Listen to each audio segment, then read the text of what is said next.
Thank you for joining us today to receive updates about Modified Adjusted Gross Income, also known as MAGI, and program integrity. I'm Mick Pedersen with the Office of Medicaid Eligibility and Policy, and will be co-presenting today with Mark Westenhaver. As we enter Year 3 of implementing the Affordable Care Act, it's a good time to clarify MAGI income rules and reporting requirements.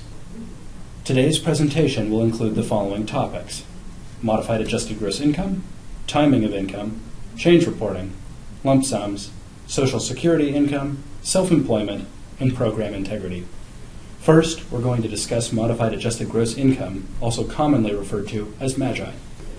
Adjusted Gross Income, or AGI, is defined by the IRS and reported yearly on your 1040, 1040EZ, or 1040A tax returns.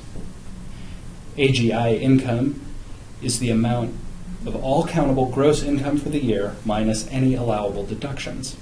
Gross income is the amount before any taxes or deductions are taken out. The IRS allows you to adjust your gross yearly income by subtracting allowable deductions.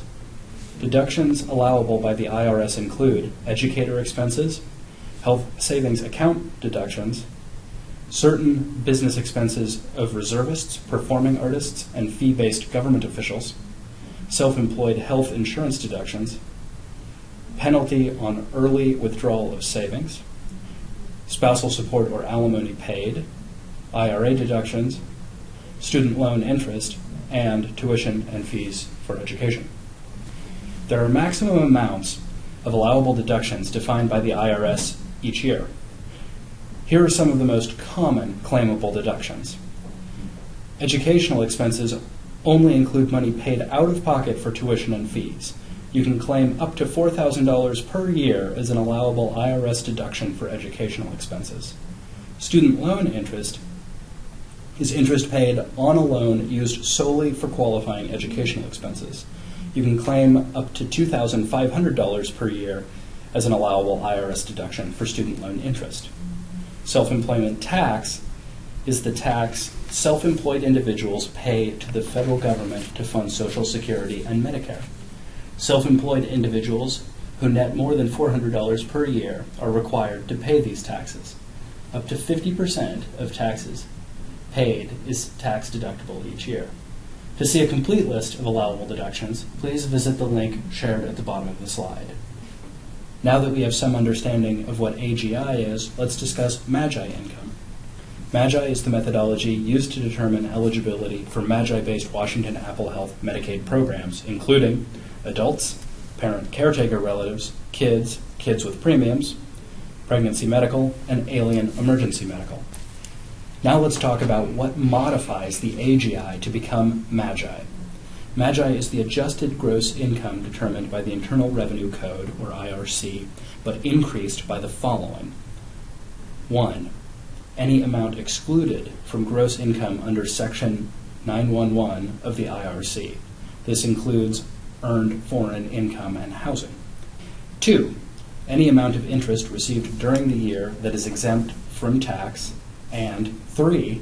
Any amount of Title II Social Security income or Tier 1 railroad retirement income, which is excluded from gross income. Income countable as adjusted gross income that is not counted under MAGI includes the following: scholarship or fellowship grants used for educational purposes, income received by American Indians or Alaska Natives. This includes income received from distributions from settlement trust and rents from lands held in trust. This does not include income from gambling distributions, which are countable income under MAGI. And lastly, any income received as a lump sum is only counted in the month in which it is received. Total countable MAGI is reduced by an amount equal to 5 percentage points of the federal poverty level based on the household size to determine net countable income. The only Washington Apple Health program that does not receive the 5% FPL deduction is parent caretaker medical, unless the recipient is receiving Medicare. Washington Health Plan Finder is programmed to only ask for countable income and deductions through the application process. Washington Health Plan Finder is also programmed to subtract any allowable deductions and the standard 5% FPL deduction for each application when determining eligibility. So what is countable MAGI income? Some common examples include income from salaries, wages, tips, and commissions, self-employment income minus business expenses, unemployment compensation, Title II Social Security benefits, including retirement, disability, and benefits for survivors, and rental income.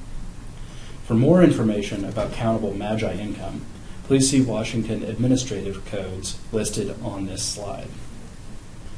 Some common examples of non-countable income under MAGI include, but are not limited to, needs-based assistance from other agencies or organizations, such as temporary assistance for needy families, or TANF, diversion cash assistance, or DCA, refugee cash assistance, or RCA, supplemental security income, or SSI, and age, blind, disabled cash assistance, or ABD. Child support payments, time loss benefits, Title IV-E and state foster care maintenance payments, and some veterans benefits. For more information, please see Washington Administrative Code listed on this slide. To better understand how MAGI methodology works, let's look at the following example. Dan and Barb are married and have one child, Jenny. Their monthly income and deductions include the following. Dan receives $1,600 per month in L&I benefits. Barb earns $1,250 net self-employment income, and Barb pays $35 per month in student loan interest. When Washington Health Plan Finder asks questions about income on the application, there is nowhere to include Dan's L&I income, as it is not countable. Because Barb earns self-employment income in Washington Health Plan Finder, she answers yes to the self-employment question, are you or someone in your household currently self-employed? Under the question, Barb checks the box next to her name, as she is the member of the application receiving the self-employment income. Because Barb pays $35 per month in student loan interest, she answers yes to the question regarding allowable deductions on the application. Under the question, Barb checks the box next to her name, as she is the member of the application paying student loan interest. On the next page of the application in Washington Health Plan Finder, Barb has the opportunity to enter her net self-employment income. Next, she'll list self-employment details, including type and name of company, as well as her net monthly income amount. On this page, on the Washington Health Plan Finder application, Barb enters the monthly amount she is currently paying on student loan interest. She enters $35. After the application is submitted, Washington Health Plan Finder automatically calculates MAGI based on the income information that the individual has provided on the application. $1,250 countable income minus the $35 student loan interest deduction and minus the 5% FPL deduction, which in this case, for a household size of 3, is approximately $83.71. This gives us a total MAGI of $1,131.29 per month. Based on the income, the entire household is eligible for Washington Apple Health. The next topic we're going to cover today is the timing of income. Washington Health Plan Finder asks the applicant to provide income from the current month. If the applicant's income changes from month to month, the applicant can either provide the averaged monthly income over a period of time or their actual monthly income during the month they are applying. To demonstrate how timing of income works, let's look at this following example. Bob has a household size of 1 and is applying for health coverage in August. Bob is a farmer who works 3 months of the year, July, August, and September. He makes $12,000 a year, or $4,000 per month during the months of July, August, and September. Bob has 2 options for reporting his monthly income. First, Bob can choose option 1 and report his actual monthly income.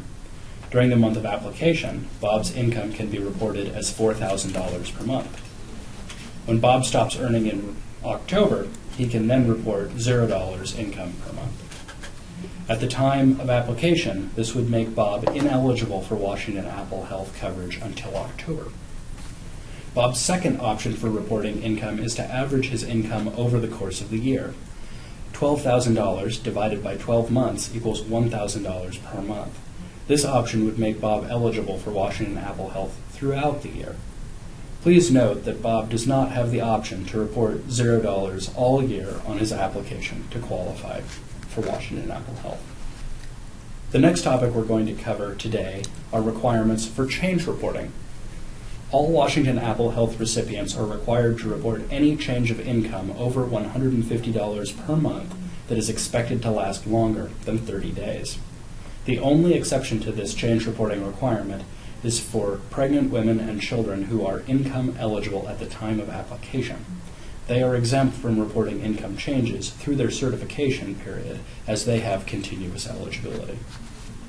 To understand how change reporting works, let's look at a few examples. Example 1. Susie is approved for Washington Apple Health for adults. At the time of application in October 2015, she was making a salary of $1,000 per month. In December 2015, Susie earns an additional Christmas bonus of $500. Susie is not required to report this increase in income for the month of December. Even though it is over $150, it is not expected to last longer than 30 days. So Susie remains eligible for coverage. Example 2. Ricardo has a household size of 1. In December 2015, Ricardo made $1,200 and was approved for Washington Apple Health for adults. During the month of December, Ricardo worked part-time due to the holidays. In January 2016, Ricardo returns to work full-time and is now making $2,400 per month. Because Ricardo is expected to continue working full-time, he is required to report the increase in his wages per month as they are over $150 and expected to last longer than 30 days. Ricardo is no longer eligible for Washington Apple Health coverage. Example 3. In October 2015, Roger made $1,500 working part-time. He was approved on Washington Apple Health for adults, and his wife, Jessica, was approved on pregnancy medical. In January 2016, Roger gets a full-time job and is now making a salary of $5,000 per month. Because the change in income is over $150 and expected to last longer than 30 days, Roger is required to report the change in income. Roger is no longer eligible for coverage due to the increase in income. Jessica was eligible for pregnancy medical at the time of application and remains eligible for coverage through her certification period due to the continuous eligibility rule. I will now turn it over to Mark Westenhaver, who will take it from here. The next topic we will cover in today's training is lump sums. A lump sum payment is money that an individual receives as a one-time payment and is only countable if received in the month of application. Examples of lump sums include, but are not limited to, insurance settlements, inheritance, lottery winnings, and one-time gifts. Please note, while a lump sum is not a countable income source ongoing, any interest earned off a lump sum is countable income. For more information, see the Washington Administrative Code on this slide. To better understand lump sums, let's look at a couple examples. Example 1, Susan is a private contractor. She is only paid when she completes a project. Susan worked all of last year and received 2 payments, one for $20,000 and one for $40,000. Because this is self-employment income that is expected to last longer than she is working, this is not considered a lump sum and it is countable income. Due to fluctuating income, it is in Susan's best interest to average the income over a 12-month period, making her total monthly income $5,000 per month minus self-employment business expenses. Example 2. Donnie is a rancher and once a year he takes his cattle to be sold at auction. This year, Donnie sold $125,000 worth of cattle at one auction. This is not a lump sum. This is self-employment income and is countable. It is in Donnie's best interest to report his average self-employment income minus business expenses. Example 3. Debbie is active on Washington Apple Health for adults as of December 2015. In March of 2016, Debbie's great aunt Alice passes away and leaves her an inheritance of $25,000. This income was not received in the month of application and is not expected to last longer than 30 days, as Debbie will receive a one-time payment. This is a lump sum and is not countable as it was not received in the month of application. Debbie remains active on coverage. The next topic we will cover in today's training is Social Security income. For Washington Apple Health eligibility, all Title II Social Security income is countable. This includes any amount which is excluded from gross income for tax purposes. For more information, see Section 86 of the IRC, Internal Revenue Code. Countable Social Security income includes retirement benefits, disability benefits, or SSDI, dependent benefits, and survivor benefits. Supplemental Security Income, or SSI, is a needs-based cash assistance program for aged, blind, and disabled persons, including children, who have limited income and resources. SSI is a Title 16 benefit and is non-countable income under MAGI methodology. SSI is a standardized amount that changes each year. In 2016, the SSI amount is $733 per month. So how do I tell the difference between Social Security Disability Income, or SSDI, and Supplemental Security Income, or SSI?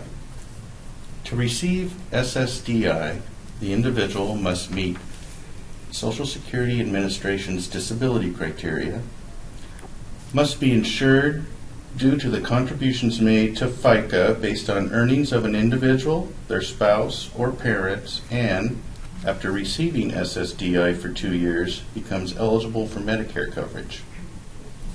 To receive SSI, the individual must meet Social Security Administration's disability criteria, must have limited income and resources, is covered by Medicaid, receives a standardized amount of income. For 2016, this amount is $733 per month. The next topic we will cover today is self-employment income. Self-employment income is income earned by a person from running a business, performing a service, selling items that are made, or reselling items with the intent to make a profit. Self-employment can be full-time or part-time and can include independent contractors, sole proprietors, partnerships, and corporations. Some common types of self-employment include, but are not limited to, farming or fishing, driving a taxi cab, babysitting or running a licensed daycare, providing lodging for roomers and boarders, doing odd jobs including mowing lawns, house painting, etc., and operating an adult family home. For more information, see the Washington Administrative Code listed on this slide. Any allowable expenses per the IRS on Schedule C, E, 1065, 1120, and 1120S are allowable deductions for self-employment income. When reporting self-employment income in Washington Health Plan Finder, clients should be reporting their net income or income after allowable business expenses. To better understand how self-employment income is reported, let's walk through an example together. Maria is a licensed at-home daycare provider. She has a sole proprietorship and files a Schedule C to report her income. Maria reports her income and allowable IRS expenses on her Schedule C. Her gross monthly income minus her allowable business expenses determines her net monthly self-employment income. Maria's net self-employment income is reported on her Schedule C and also reported on line 12 of her 1040. In Washington Health Plan Finder, this yearly amount needs to be divided by 12 and entered into the system. $24,204 is divided by 12 equals $2,017 per month in net self-employment income. Maria also claims tax deductions of self-employment tax and self-employment health insurance deduction on her 1040, as shown on lines 27 and 29. Washington Health Plan Finder asks about these additional adjusted gross income deductions.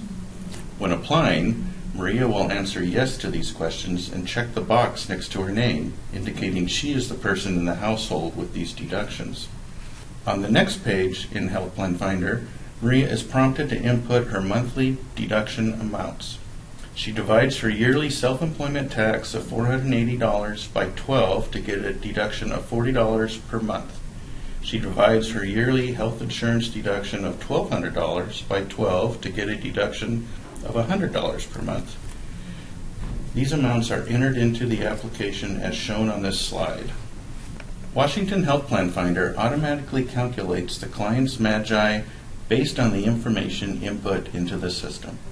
In this example, Maria has $2,017 of self-employment income minus $40 self-employment tax deduction minus $100 self-employment health insurance deduction minus the 5% FPL deduction for a household size of 2, which is approximately $66.38.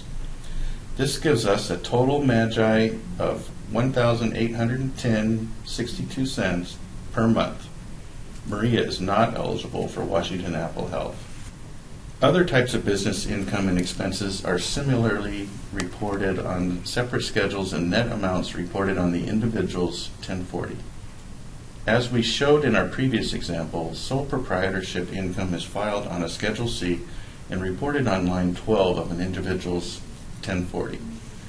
Rental income is reported on a Schedule E and reported on line 17 of a 1040. Partnership income is filed on a Schedule 1065 and reported on line 17 of a 1040. And lastly, corporation income is reported on a Schedule 1120 or 1120S and is reported on line 17 and line 7 of the 1040. Please note that most corporations pay wages to the individual, which is reported on line 7 of the 1040, in addition to the net income loss, which is reported on line 17 of the 1040. Because of the nature of self-employment income, it is usually more beneficial to the individual to report the year's average of self-employment income from their tax return. However, if an individual's business has been operating for less than a year or last year's tax return does not reflect current income, applicants can determine their monthly net self-employment income based on an average of their most recent 3-month profit and loss. If you have any questions regarding your particular circumstances, please consult a tax professional. If you need assistance in locating a tax professional in an area, you can call 211 or go online to the Washington Health Benefit Exchange at the link on this slide. The last topic we're going to cover is program integrity. Healthcare authority audits indicate that there are a number of cases where clients are inaccurately reporting their income. Ensure that you are assisting the client in reporting their correct gross monthly income as prompted on the Washington Health Plan Finder application. Clients who are less than forthcoming in reporting their income will be audited through a post-eligibility review and will be required to provide verification of their actual income. Intentional underreporting of income to qualify for insurance coverage is insurance fraud and may result in severe penalties for the assister, the provider, and the applicant. The penalties can include, but are not limited to, loss of coverage, provider referral to the Office of Program Integrity, termination of privileged user access in Washington Health Plan Finder, and criminal prosecution under Washington state law. If you suspect that an applicant, navigator, or assister is being less than forthcoming when reporting circumstances or income, protect yourself and report any suspected fraud. If you have questions, concerns, or to report suspected fraud, please contact the following. For Washington Apple Health, email wah-eligibilityfraud@hca.wa.gov. For qualified health plans, email compliance@wahbexchange.org. This video and presentation slides will be posted in 7 to 10 days on the HCA Training and Education website listed on this slide. Thank you for joining us today to learn about MAGI income and program integrity.